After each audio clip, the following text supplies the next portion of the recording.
So now you have 2 first-round picks. The first one, the Browns' own pick, it's going to be really high, without question. Jaguars' pick keeps getting later and later in the first round because they keep winning. ESPN draft analyst Field Yates with who he thinks the Browns should take near the top of the draft. I had some different thoughts about which direction do I go here at number 4 for the Browns. I would have loved an offensive tackle if there was one that I thought merited number 4 overall consideration. I go to Tate, though, who I think has not just a big ceiling, but also a high floor as a prospect as well. He's got very good size, listed at 6'3", 190 pounds, terrific route runner. He's got an amazing catch radius. He has a total of 0 drops this year, does Carnell Tate. He is the next product of, whether you want to call it Brian Hartline's mad scientist lab. He now the South Florida coach, but the longtime Ohio State wide receiver coach and this year offensive coordinator as well. He's just the next man up. He plays both on the perimeter, can play some of that big slot role as well. I mentioned the 17.5 yards per catch. He had a long touchdown against Michigan. He's just been excellent for Ohio State. Scored again this past Saturday night against Indiana. Just a great player who I think deserves to be in the first 10 picks. In this scenario, he goes number 4. Jimmy, I can't argue with that. If the quarterback you like is sitting there when you pick, great. If not, load up around whomever that quarterback becomes because you need a lot. Absolutely. And I think Carnell Tate, particularly, the other thing I would say, I would tack on to that, having been to a couple Ohio State games this year, is that Carnell Tate he's open when he's not. He's great at the catch point. Like Julian Sains had the best completion percentage on deep balls all season. And a lot of that is because he throws a pretty ball, but a lot of it is because Jeremiah Smith and Carnell Tate are going to get the ball, right? The receiver can really help you out in that way. I've always been of the mind that if you really love the quarterback and you end up being right on the quarterback, there's no such thing as paying too much for him.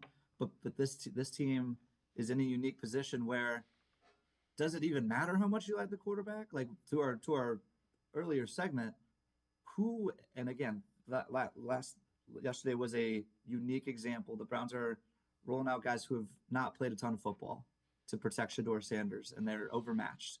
They won't look exactly like that, but there are going to be, given their cap constraints, given limited resources, there are going to be rolls of the dice out there protecting whichever quarterback you have.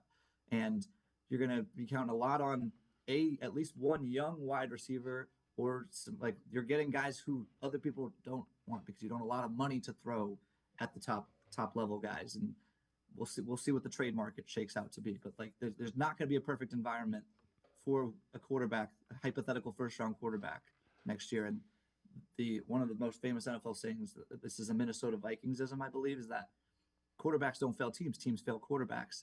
So I see the vision to build it and let them come, right? Like put together an infrastructure. Let Shedeur Sanders test drive it. Maybe he ends up being your guy. That would be great. If not, then you have a better infrastructure for the first round quarterback you want to have the following year.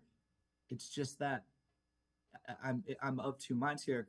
I think if you're going to do it that way, if you're going to go build from the outside in, basically, or build around the quarterback first, it would make more sense for you to change regimes. It makes a lot of sense to do it anyways. But like Andrew Berry and Kevin Stefanski will not have the credibility required to say, hey, give us another year. Just give us another year on that whole quarterback thing, because you guys did all this. You're the reason that all these holes need to be fixed, right? So a new guy comes in and you can say, okay, just consider it a blank slate.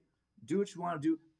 Get this offense ready for a quarterback. And if you happen to acquire one in the process, great. If not, don't worry about it.